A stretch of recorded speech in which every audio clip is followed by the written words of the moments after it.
Just a moment. Got it. We will let you record. All right. So let me try to remember how to use Zoom because this isn't already up there, right? The slides I have to share still. All right, let's try again here. All right. Well, hello, everyone. I hope you're doing well, and I'm excited to go and talk through this with all of you. And this is actually based on some work that I've been doing, and it's new, right? This is the first time that I'm talking about this piece. So my face feels a little close for all of you online. I'm sorry about that. I don't know how to fix it, but hopefully you can not look if you don't want to see me this close. So what I'm talking about today is families border crossing literacies of invisibility. And this presentation is actually based on collaborative work that I've done with Doctora Melissa Adams Corral at the Universidad de Texas in Rio Grande Valley. She can't be here with us today, but this is really based on the analysis and work we have done together. So I'm going to start with an example. On a Saturday morning in February in central Mexico, 2 months after Trump took office in the US, I sat in a Chicle Green 5th grade classroom talking with a father who had previously lived in the US without official documentation. During the first parent-share activity, he asked if it was true. Could the new administration decide to take away the US citizenship of his US-born son? He wondered if there were specific papers he should acquire now, such as renewing his son's US passport to secure his son's legal access to one of the countries he calls home. So this field note comes from a workshop with families of the Latinx diaspora whose lives, emotional ties, and bodies multi-directionally cross geopolitical borders, such as the patrolled line dividing Mexico and the United States. It reflects the inextricability of literacy practices from families' movements across borders, national systems, and their engagement in the bureaucratic processes required to access and protect their children's rights. These literacy practices are not static. They require strategies and enactments of invisibility, careful decisions to document their lives as existing and legible or visible, or imperceptible, invisible to institutional authorities across US and Mexican contexts. So a little bit about the approach that I take in my research.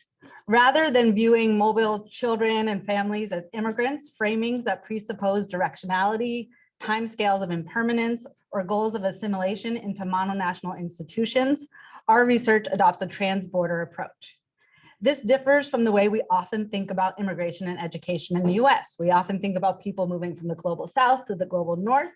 We think in graduate schools of education and in schools, how do we educate kids in our US schools so they can be successful in the US? And we only think about their futures here. That is not the approach I take because that is not the reality of people's lives. So instead, I'm interested about the ways that they move multi-directionally across borders and that their ways of learning how to do things isn't just about how to do things in the US or how to do things in Mexico, but they actually have to learn in these spaces of in-betweenness and often spaces of marginality of how do I do things so that these institutions can make sense to each other and what can we learn in this process. So transborderness is a decolonizing approach which normalizes this multi-directional movement across physical and metaphorical borders in which people experience the in-betweenness. And part of it is really trying to understand the knowledges, the ways of being, the ways of speaking that are often discounted in both of these spaces and what we could actually productively learn from them. All right, so very officially, this is based on an article that I have written with Melissa that's under review right now. And what we're trying to look at are really these transborder literacies of invisibility. The official sounding definition is diasporic people's innovative interactions around text that prepare them to move across incompatible mononational systems divided by borders. So these include schooling systems, right? Simple pieces of paper like passports are powerful and authoritative in people's lives because they are backed by government regimes that shape access and exclusions based often on where you were born, among other features. Yet these textual documents do not only matter at the checkpoints when you're crossing the border. They are reconfigured during everyday institutional interactions inside of nations to access education, employment, and healthcare. Access to papers anchored to specific countries requires high stakes, gatekeeping literacy practices that deeply shape people's lives. So here I'm drawing from an ethnographic study with mixed status families who are living in Mexico. So some members of the families had US papers, some members did not. And I illustrate how the literacies around papers were not just about doing things in Mexico and doing them in the US. Instead, they had uniquely trans-border literacy centered on successfully completing bureaucratic procedures through misaligned national systems that had to be navigated differently based on their documentation status. I also need to highlight the importance of the context of this study. When you are living in Mexico and you have to go and renew your child's passport, you have to do it in a context where you have to go to a US embassy.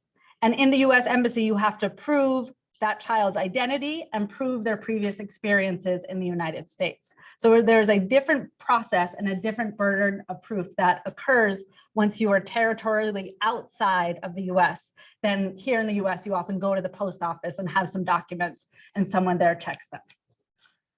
All right, so what I am arguing here, the big idea behind this, right, is that recognizing families' complex transborder literacy practices of invisibility can help us understand much better in places like education of how to make sense of families' literacies, movements, and educational supports across borders.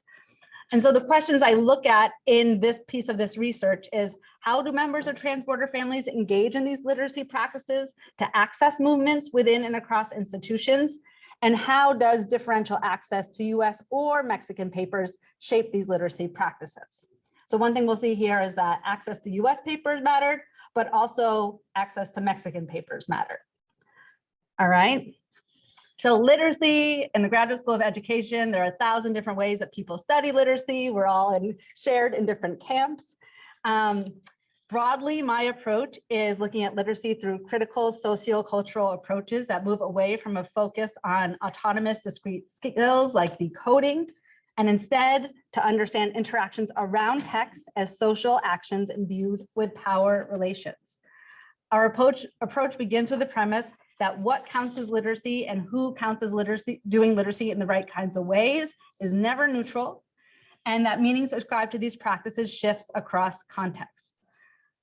Schools across borders are sites of assimilation. This is how our schools are often set up, right? Where only certain types of literacy practices are recognized and valuable.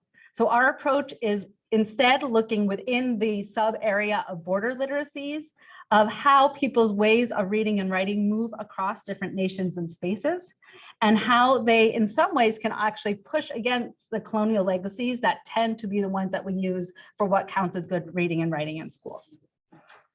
So a little bit about the study.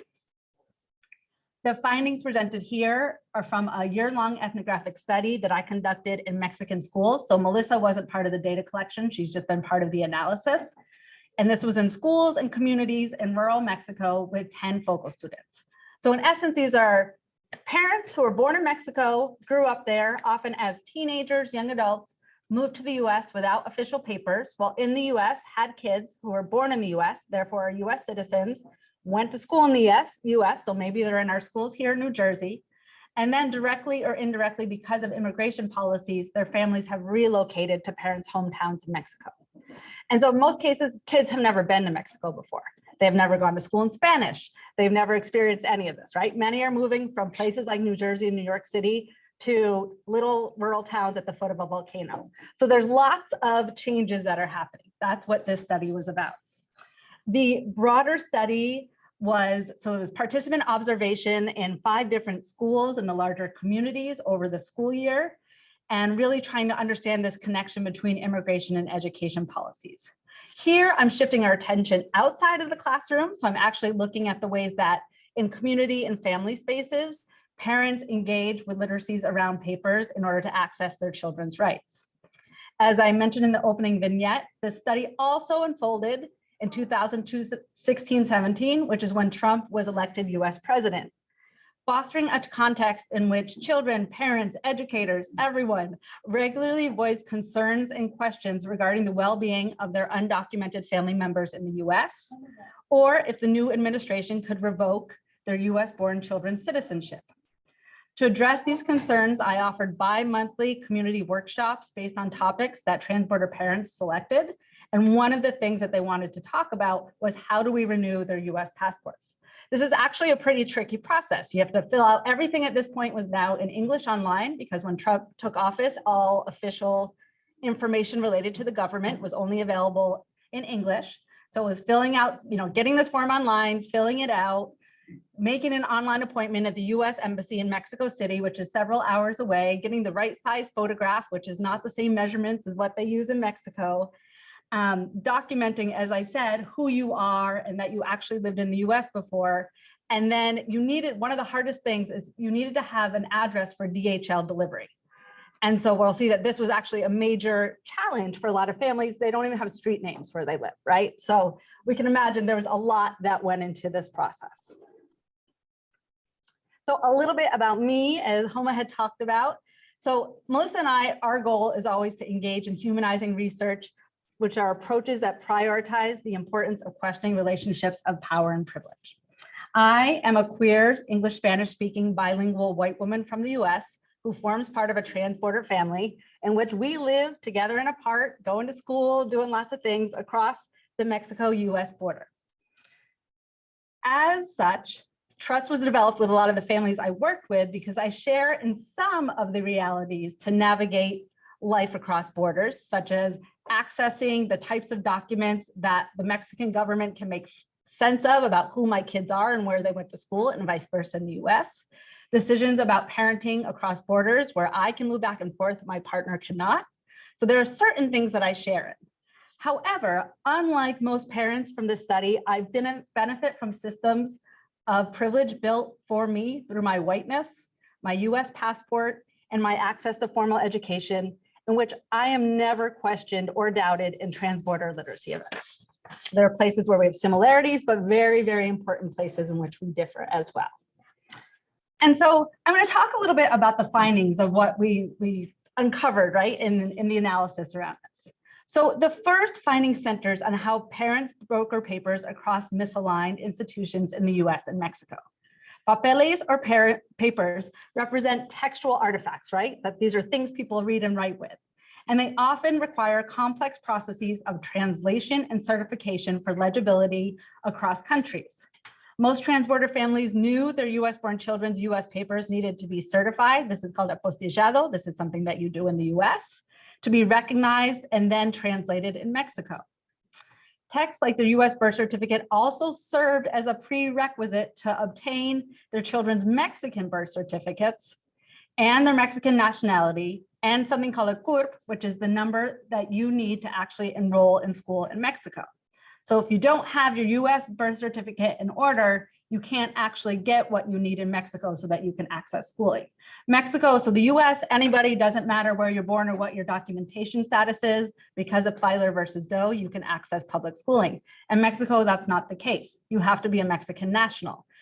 Kids can be a Mexican national if they have a Mexican parent, but they have to go through these paperwork processes, right? And so these were the types of processes that parents had to go and figure out. Families drew upon their transborder knowledges of differing mononational norms to broker these documents in institutions. For example, usually in the US, I usually just have one copy of my birth certificate. And if I have to go and get my license or something like that, I show it. They don't take it away, right? I show it, I get it back. But in Mexico, it is expected that you have an original copy with the right seals that has been officially translated, and then you give it for all of these different government processes, and they don't give it back, it's theirs. So we're gonna also see instances of how hard it is to get originals of a child's US birth certificate if you do not have US papers and you're living outside the US. And so again, the inextricability of the literacy practices around these texts that shape in very real ways people's lives. Transborder families were very aware of the importance of papers, right? They often, talk about papeles, papers, all the time. Linda, one mom, described the plane trip she and her 2 US-born children took from New York when they relocated to her Mexican hometown. Drawing upon their transborder knowledges, she and her husband has strategically completed their children's Mexican documents in the Mexican consulate in the US prior to the move, where the process was less expensive and more streamlined compared with completing it once in Mexico. So this sounds weird, right? It's actually easier to get your Mexican papers in the US than getting them once you're in Mexico. So you have to kind of be thinking ahead, right? And planning for what this looks like. It's not impossible once you're in Mexico, but it's definitely easier here. She had carefully placed all their birth certificates and documents in a carry-on suitcase to keep them safe. But the airline had to check the bag. You know, sometimes that happens. When she arrived in Mexico City, all of her suitcases were there except the maletita con the papeles, the little suitcase. As she engaged in the literacy event of completing the missing luggage report, she began to cry and explained the suitcase was the only one that mattered. She said, of my children's papers, everything is in there. My things no longer mattered to me. I needed my papers, my papeles. To her relief, the airline did find the suitcase. They were reunited with them, which then opened up access for her kids to be able to enroll in school, healthcare, and the like. While she flew with her children to Mexico, her husband, Jason, loaded up their pickup truck with a decade of life from New York to move back to their hometown in Mexico. And he spent the night at the border to arrange the car's documentation so it could cross legally, because just like the children, the car crossed like a Mexican. That's what he said. Jason and Linda drew upon their transborder ways of knowing. They knew about the cost and institutional processes of how things needed to cross. They used English and Spanish and engaged in all these appointments to make it happen. And they were very successful at brokering across these spaces for both their children as well as their belongings, right? But not every family was able to broker their US-born children's papers in the same ways, which caused significant challenges for access to Mexican institutions like schools, as well as access to be able to recross into the US if that's where they wanted to go. So one mother, Alondra, had broken up with her daughter's father while living in the US and had since relocated to her hometown in Mexico without him. When they moved, she did not have an original copy of her daughter's US birth certificate, the text she needed to acquire her Mexican nationality, and then the CURP, which is what she needed for school. The elementary school principal bent the rules and allowed Brenda, her daughter, to attend, but soon Brenda was going to graduate from primary school and would have to move on to middle school. Alondra explained their predicament. She said, they won't let her into middle school because she doesn't have her CURP and her birth certificate from here, so what can I do? Also, her passport expired for her to be able to travel to the US. Alondra had adult children still residing in the US and wanted to send Brenda to live and study there. But Brenda's estranged father, whose name was on her birth certificate, would not cooperate with the required notarized form to renew her US passport. And Alondra did not have any documented way to show that she had sole custody of her daughter. Alondra and her daughter Brenda painfully understood the power and material consequences of papers. All right. So there's lots of different ways that families had to broker across these institutions around their passports, right? And about having access. And throughout the study, many parents requested advice on how to complete the application, as I talked about. And so one day we had a workshop where we went and did this, right? We figured out all of the different pieces of how do we actually physically fill out the form and what does this look like? And so beyond the literal translation of the document from English to Spanish, we worked together to navigate differences that did not so easily travel across national contexts, like, do you include both names, both last names? So in Mexico, oftentimes there are things I can't do online because I only have one last name. So they won't let me into any of the systems, right? In Mexico, you have two last names. So do you include both? How do you change all the different phenotypes that are, you know, for people who are Mexican into the blunt categories in the US, things like date and measurement, etc. And as I mentioned before, one of the hardest things is that you needed to know someone who actually had an address where DHL could deliver, because once you've gone through this whole process, you need somewhere where the passport can get sent to.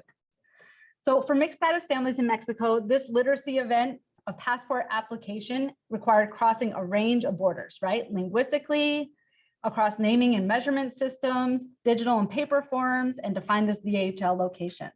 Hegemonic practices to acquire papeles were not designed for these transborder families. They weren't thinking about their interests. They weren't thinking about how to make this possible for them, right? And to combat this, the way that they did this is they worked together. They drew upon their range of experiences and also with my support, right, to figure out what this looks like. So a second practice that we talk about in this paper is really thinking about how parents draw upon their subaltern experiences to prepare their children to be able to successfully reapply for their US passport, right? So subaltern experiences with life at the margins informed how they, what do we call documenting across undocumentedness, or as a practice of accumulating and protecting a range of textual artifacts to prove authentic national belonging in contexts where families knew their children's legitimate citizenship would be questioned. So parents drew upon their subaltern knowledges from living undocumented in the US and raising a family across borders to support these literacy practices. Parents described the discriminatory practices they had navigated, such as where they were attacked physically for being Mexican, being pulled over under false pretense and deported, being ridiculed for not speaking English, blackmailed to tolerate below code housing rentals because of their documentation status. So these are all things life in the US that they had kind of figured out how to navigate through and figured out how do we protect against these realities. Within Mexico, they also reflected upon the discriminatory practices they often received in government offices like consulates and schools because of their rural working class backgrounds or not speaking the right kinds of Spanish. So these are things that happened across both spaces as well. So during the time of the study, again, Trump had sought to remove birthright citizenship, which is a constitutional guarantee under the 14th Amendment, and attempted to revoke the US citizenship of some individuals who were born along the border, claiming that their papers were falsified. So this is the context in which families are trying to make sense of these processes and to renew their kids' US passports, right? Particularly in this context, families were aware that the possession of a document like a US birth certificate or expired passport would likely not satisfy the burden of proof their racialized children may face to recross the border. As the following field note illustrates, families gathered a range of textual proof to support their claims. So I wrote, as we sat in the courtyard of their home and drank guayaba juice from the trees in their jardín, we started with Edwin's passport papers. As we talked, they pulled out many different records. Pictures from his US preschool, a Mother's Day book, a yearbook, his social security card, his US birth certificate, his Mexican birth certificate that said he was born in the US with the apostillado officially translated in Spanish, mom's obstetrician book, Edwin's vaccination book, and his footprints on the paper from the Lutheran hospital where he was born in New York. So Edwin was 15 years old. He had moved to Mexico as a kindergartner, which meant his parents for over a decade had been accumulating these textual artifacts to prepare for his possible border crossing down the line, right? Many transporter parents with US papers cross borders with limited planning time because of deportations and with limited space to securely transport their belongings, either because of crossing through spaces where you can't carry a lot of things, or even when you're coming back on an airplane like Linda, you can only bring so many things on an airplane, right? Families whose lives involve border crossing recognize that these papers matter, even those that might not seem that directly related to paperwork. So they amass these papers to prove a life that was lived elsewhere. And as such, this literacy practice of documenting against undocumentedness was developed as they moved to prepare for future movements, maybe planned, maybe not, across borders for them and their children. And of course, there are instances where it didn't work out, right? So this is one case, a father named David, and he was living without documentation in Texas, and he was one day questionably pulled over for a very minor traffic violation, which eventually led to his deportation. When he was detained in Texas, he had his son's US birth certificate with him. David explained, when they freed me, well, to come here to Mexico, I fought for these papers. I said, what the heck, my documents, my son's birth certificate. The immigration officer responded, well, these documents stay here. They are property of the United States. Racialized systems fostered a context in which a Mexican immigrant father had his US-born son's documents unlawfully stolen from him by a US immigration officer without consequence. His son had returned to Mexico as an infant and therefore had limited schooling or really life experiences in the US to prove that he had been there before. And his parents had left within the context of a deportation in which they could not procure key documents to prove his identity or US experiences. Over the next 8 years, David's family drew upon a range of transborder knowledges to try to secure their son's birth certificate from Texas. This ranged from working with the guards in the US immigration holding facility to send a request for his son's birth certificate, sending family members from California to vital records in Texas, mailing a request and money to vital records from Mexico, which was denied because they did not have a Texas driver's license or mailing address, and going to the US Embassy in Mexico City to ask for assistance. Yet Texas laws, which make it challenging for undocumented parents residing in Texas to acquire copies of their US-born children's birth certificates, had loopholes that made it almost impossible for parents without US documentation now living abroad. The material consequences were significant. David's son was unable to officially enroll in Mexican public schools, receive health care, and could not acquire his US passport to return to the US for schooling. His father lamented, "It's like he doesn't exist. He doesn't exist here because no one has a single document to declare that my son is here in Mexico." Highly racialized immigration systems in which a Mexican immigrant father could be robbed of the textual documents that proved his son's existence, entrenched in xenophobic laws that appear to systematically and intentionally complicate undocumented parents' access to their children's papers, fostered major disjunctures across mononational systems that David's transborder knowledges and experiences could not easily overcome. So the last practice I'm going to talk about briefly is this movement across being invisible and being really visible, right? Which is what families often had to navigate for both protecting themselves as well as being able to re-access their children's rights to be or go to the US. And so the key practice is, it's really about these nimble movements to evade surveillance and exclusion from the US for members without US documentation and hyper documentation to be able to access their passports. So broadly, US institutions, in case this is an unfamiliar term for folks, systematically exclude undocumented immigrants. And undocumented immigrants usually seek to evade attention or textual evidence of their unauthorized existence in US systems that increasingly criminalize them for being here. So the very act of being in the US, because of how laws have changed, means that just the act of being here is now considered a type of criminal act that historically didn't carry the same weight. So they try to not be visible in US systems. This is a very common practice, right? Employment without US papers relies on complex networks of borrowed or invented US identities. Driving in most states, not New Jersey, requires that you never get stopped by a police officer for any type of infraction, because in most states, undocumented immigrants can't get a license. So if you're stopped, that then means that they will check to see if you have papers or not, and can lead to your deportation. And any type of thing that we tend to do in day to day, such as a contract for a cell phone or a credit card or lots of different types of bank accounts, if you don't have official documentation, those are things that you are unable to do, right? So this is something that people systematically shapes people's lives.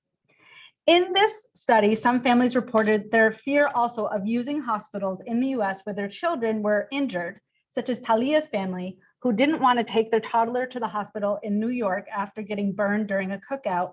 She said, for fear that Child Protective Services would take her away because we didn't care for her well.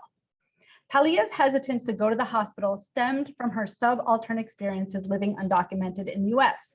Although uncommon, hospitals can serve as de facto checkpoints in which documentation is surveilled. And we certainly saw this under the Trump administration, in which people were deported during and after surgeries because they did not have official papers.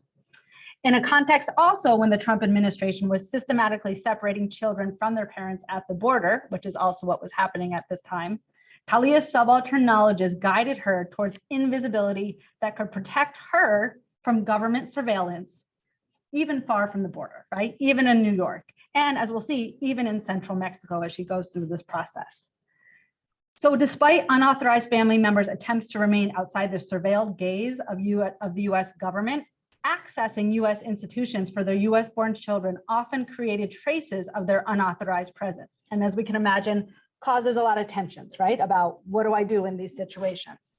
So this was particularly true when we think about the passport process for families with a parent still residing in the US without documentation, because the US passport application process often engendered conflicting priorities of hypervisibility and invisibility.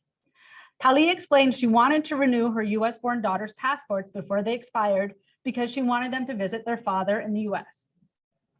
A friend had helped her fill out the passport application and make an appointment for her interview at the embassy, but she had started to worry that going through the process would somehow harm her husband, who was living in the US without papers, so she stopped.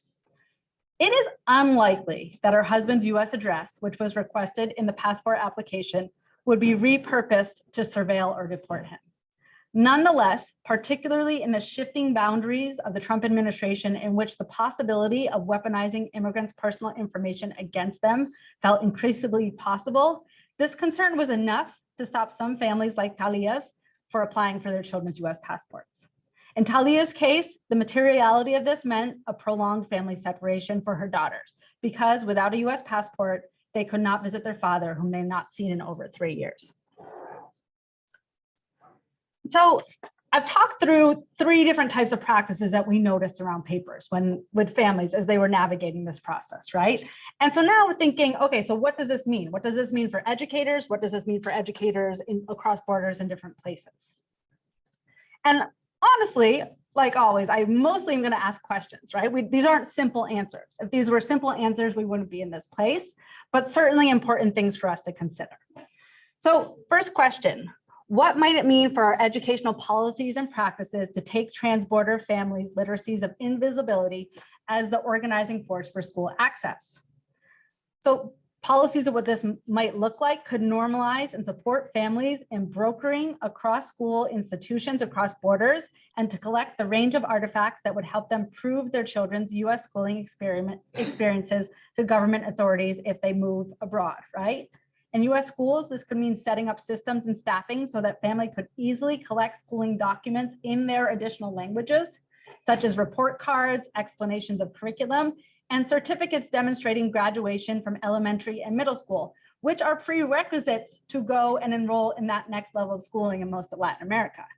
So if I try to enroll in high school in Mexico, but I don't have something showing my graduation and official graduation from middle school, they are likely not going to let me in. This is something where institutions work differently. And so when families don't have this, they get kind of exiled from systems in their additional countries.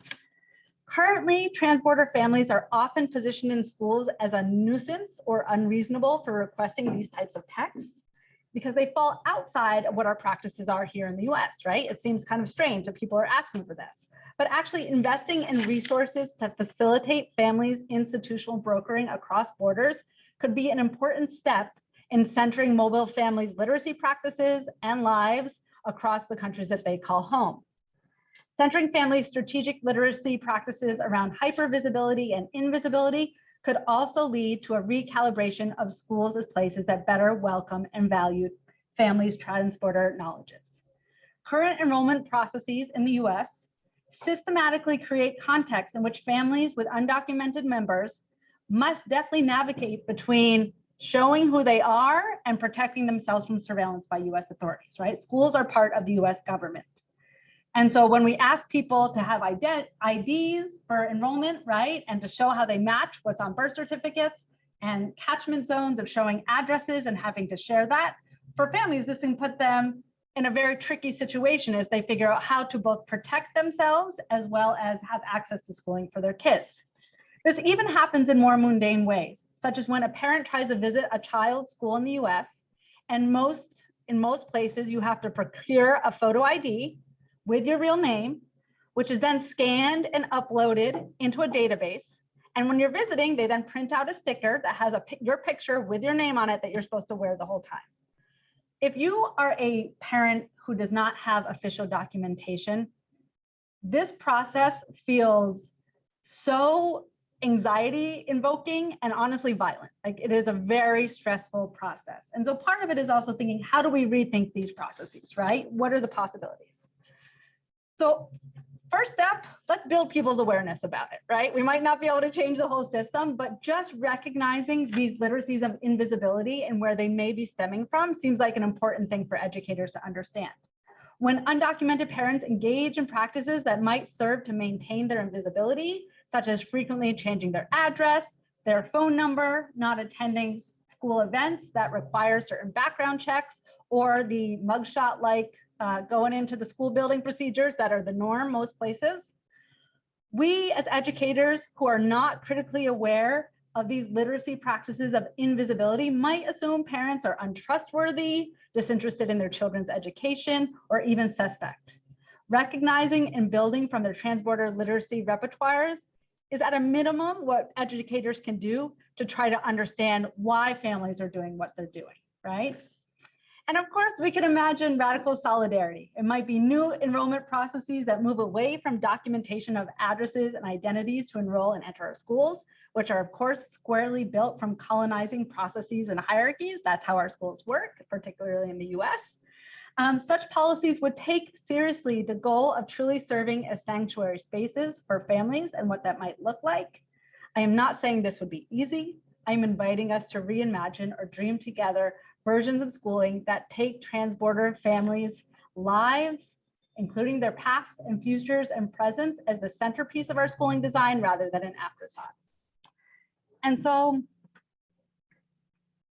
I'm going to close here. So here's some pictures, right? This is actually Jason and Linda's children in two different settings, in their house in Puebla and then now where they are in New York, right? So in closing, families, transborder, got a little bit black, but I don't know how to move the Zoom stuff well. Families, transborder literacies of invisibility included moments when parents taught their children to interrogate disjunctures and inequities, such as through differential access to US papers, serving as opportunities for young people to make sense of and potentially challenge systems of inequities unfolding within and across their families, communities, and homelands. Transborder students like those we learned from today, like Jason and Linda's children pictured here, who have now returned to New York for school, are the children we get to learn from and with in our classrooms on both sides of the borders.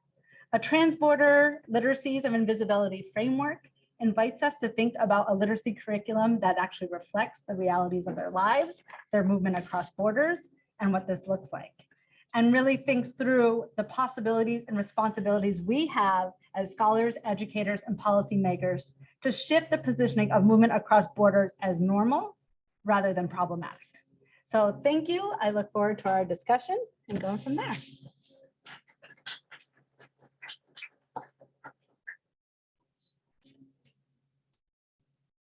All right. So I get to be anyone? So it can be thoughts, questions, suggestions, any other thing that I can't think of to name in that list. Yeah, Alyssa. Do you have any ideas for what, because I know schools are very concerned about like school safety and who is coming into the building. Do you have any ideas for an alternative process that they can use? Yeah, I mean, so, you know, this is, I feel like there's so many levels of this, right? So we can look at, in particular, let's say in the last 5 years, the real attention to school safety, and that oftentimes the response to certain events, you know, select events has elicited response about ideas of safety and what, you know, who's it needs to be protected and what that looks like. And we see extreme versions of this as well, right? Like we need to arm educators with guns to protect against people who enter schools with guns. So one thing is we could question, right? Like really the intentions. I think there's a lot to unpack on much deeper levels of why our schools are the type of lockdown spaces they are. On a simpler version, right? Like we probably can't change all of that right now. As an educator, some of the things I would think about is why am I always using the school as the locus of where we do things about family-school relationships? And so in particular, looking for, there's so many power dynamics that are already unfolding within that. And so what would it mean for us to be moving out of these locked down school spaces that carry with them all of these colonizing hierarchies and ideas and actually move into community spaces that are part of families' worlds? Feels certainly like one possibility to be thinking through.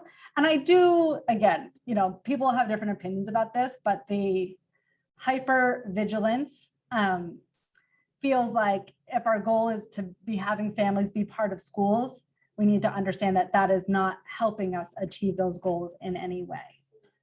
Yeah. Do other people have ideas? Or questions or thoughts? Yeah, Drew. Yeah, so, thank you. Chris. It's really great. You're looking a little depressed. More than what you said, right? Because you kind of positioned it as a Trump thing. Right? It's not only a Trump thing, this Goes just so happened. far Yeah, back, yeah. right? And forward. Yes. Right, and so, and then I think about Plyer, saying. Yep. If it was challenged in the courts. We today, could be in trouble. Yep, Right? yep. What we've seen Yeah, with so recent changes in the I courts, just yes. want folks, especially young folks, to understand that Mhm. this is much deeper than Trump. Yes. Right? So, I just, I don't get comments on it. Yeah, If so, it was just that, then the solution is just hopefully. yeah. And so I think, my feeling is, so I've been doing work around undocumentedness and schooling since 2005, right? Which is far before Trump. And we still know that like the main shift and the largest changes in deportation practices happened under Obama, right? So none of this is specifically about Trump. This study unfolded in a moment when Trump was getting elected, which is where the visibility of this and the talk around this was so much more obvious. And so the actual practices in most cases were not significantly different and are not significantly different today. This has not been resolved, right? These same challenges are still there. The rhetoric around it is not as audible, but the underlying practices have absolutely not changed. It was just the urgency in which families felt like they needed to take action.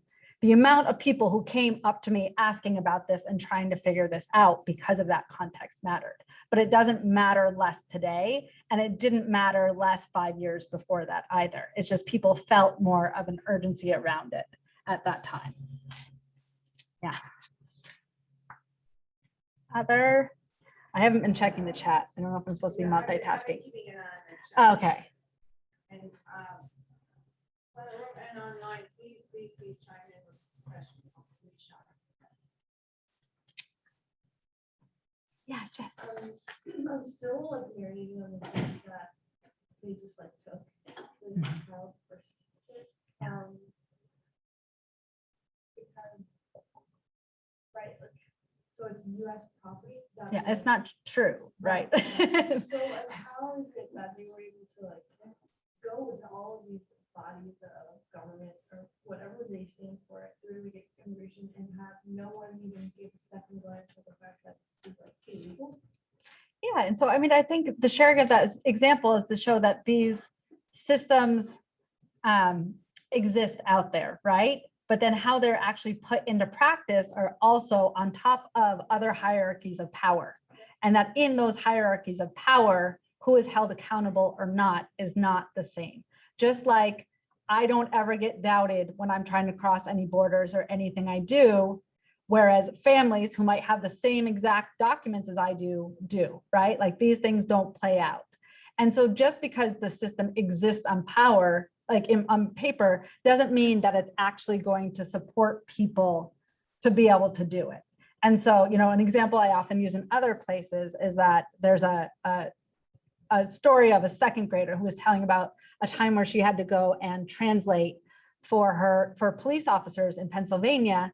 And her father, who was from Mexico, who came to their door insisting on being let in because they were looking for a Latinx male criminal. And so these police officers, in essence, forced their way into their home without a warrant, right?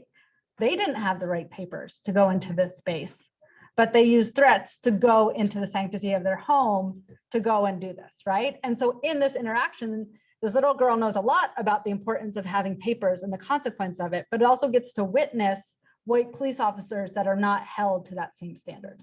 And so I think we have to recognize how these things actually unfold in life, right? And oftentimes if we are in places where we don't get questioned or we don't live those things, it's hard to recognize them. And oftentimes, I mean, I have presented some of this to like white mainstream scholars and they're like, that's a lie, right? Like this is like, what proof do you have? And I was like, okay, so this is part of the unpacking we need to do, how easy it is to just assume things are a lie. And so those are for me, that's part of the stuff we have to make sure we're recognizing and unpacking and seeing the ways that families are trying to protect against that as well. Is there any I want to say is there any legal representation that they can receive to be able to but then again, when there's issues with documentation, there's representation of that is so hard to come by. Yeah, so there's stuff out there. It varies in how effective it is or isn't, and the amount of, there are ways to do it, but it's not easy. This family did eventually. I was lucky that I knew a nonprofit in Mexico City who had worked on some of these issues. And so we were able to get them in touch. And a year later, they did finally get the son's birth certificate, right? So after 9 years at this point. So part of it also as educators, as scholars, is how do we connect people? We can't solve these things ourselves, right? But how in our networks and the people we know, can we introduce people to different places that they might not have connections to that work in these areas? And so it's often knowing about different, for all of you who work in schools, knowing what are the different nonprofits, what are the different legal organizations that are present in your communities that you can call on for support in these situations, because you will face situations as educators, especially language education educators, right? To be of support in these spaces. Yeah, Olivia, did you have a hand up before? And Hold on, Olivia, 1 second. Yeah. There's a Oh. question in the chat, so can we do that? And Yeah. then Olivia, is that okay with you? Oh, yeah. So there's a question about Puebla specificity. So my research is also in Puebla, right? And so in smaller towns in Puebla. And I myself have not done other research in other parts of Mexico, but I certainly know people who do.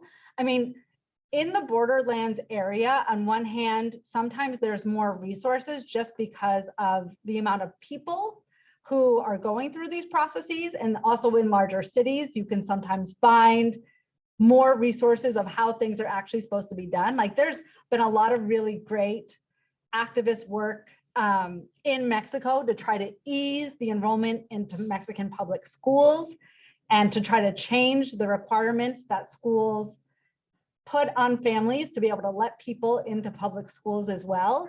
And so there are certainly some differences in other places, but I myself have not I'm like Puebla forever. That's the place where I usually spend my most time. So I haven't seen that, but it would be interesting to see across the different spaces as well. Yeah, Olivia.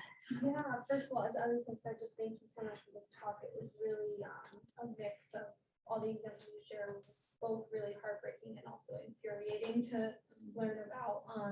I had a few questions. One was around, I had it realized for students enrolling in school in Mexico, we needed to be Mexican national. So that was interesting to learn about. And I was curious with the examples you were sharing of, transborder students not being able to enroll, at various points in their education, what typically happens in the longer term? Do they literally typically never able to enroll, or does it just kind of, because it's just, again, really heartbreaking. Usually, I would say at the elementary school level, it's once you hit the middle school and particularly high school. And then part of it is that, so when you meet people about my age who are from Mexico, there was not guaranteed schooling past elementary school until somewhat recently, and it went up to middle school. And then after middle school in 2012 is when high school became a guaranteed, on paper, it's guaranteed to everyone. A very small percentage of people actually attend high school. And so these processes also, to get into it, it becomes more challenging.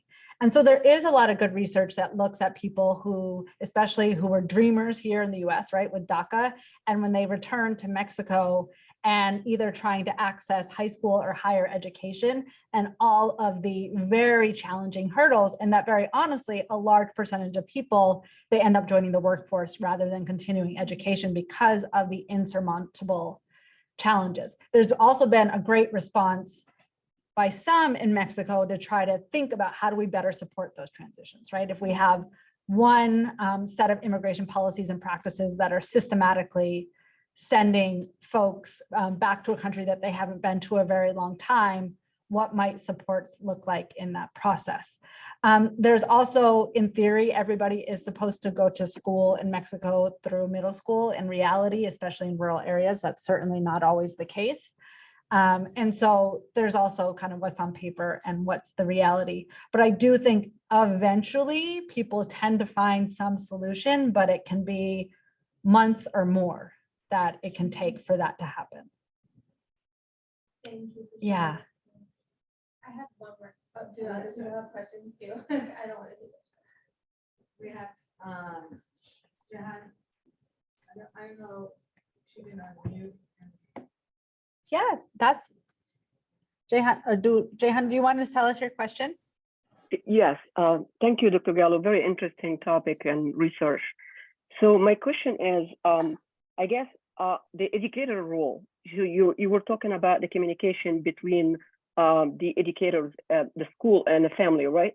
And then have that better understanding of the situation, the family situation, so you can encourage the family and the student to attend these school events and collaboration between the educator and the family.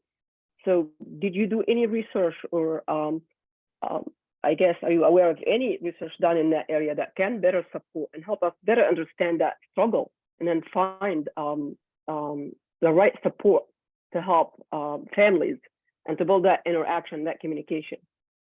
Yeah, and so I would say that I've done, so for teachers in the US, families may at some point come to you, right, of saying like, hey, we're considering going to the whatever our home country is, and we want to be like prepared of what that might look like. And that's the whole reason I actually did this research initially, after working with so many families where parents were deported in the like early 2010s. And everyone said, what happens to my kid if we go back to Mexico? What will their schooling be like? What do I need to do? And as I tried to look into things, I couldn't find anything. And that's what this research study really came out of, was trying to understand that better. And so one piece, so for example, Colorín Colorado is a clearinghouse where they have lots of different information about how to support families who speak other languages and are from other countries. And there's a resource there that I worked with them to put together of how to have conversations with families if they're considering this, and also what types of things are useful to have if you're making this move to an additional country and kind of navigating that. And I think looking for other types of resources as well is important. I literally had somebody email me yesterday from somewhere in Mexico saying, I'm having a hard time getting my child into school. I found you online about this. How do I make the CURP happen? And like, how do I get my kid in school? And so it's looking for, yeah, those types of things as well. I know we might be at time. Yeah, we are at time. I mean, I'm sure, I suspect there are more questions. So I think, I don't know if we're able to stay for a few more minutes, but if you want to then ask questions. I wanted to thank you so much. Yeah, for thank you. this, I think it's Olivia put it infuriating, heartbreaking, but also really illuminating and instructive presentation. Next week we have Marina Feldman and team. So please join us. We'll have pizza again, and we'll have the both virtual and in-person option again. So I hope join us, and thank you again so much. All right, thanks everyone.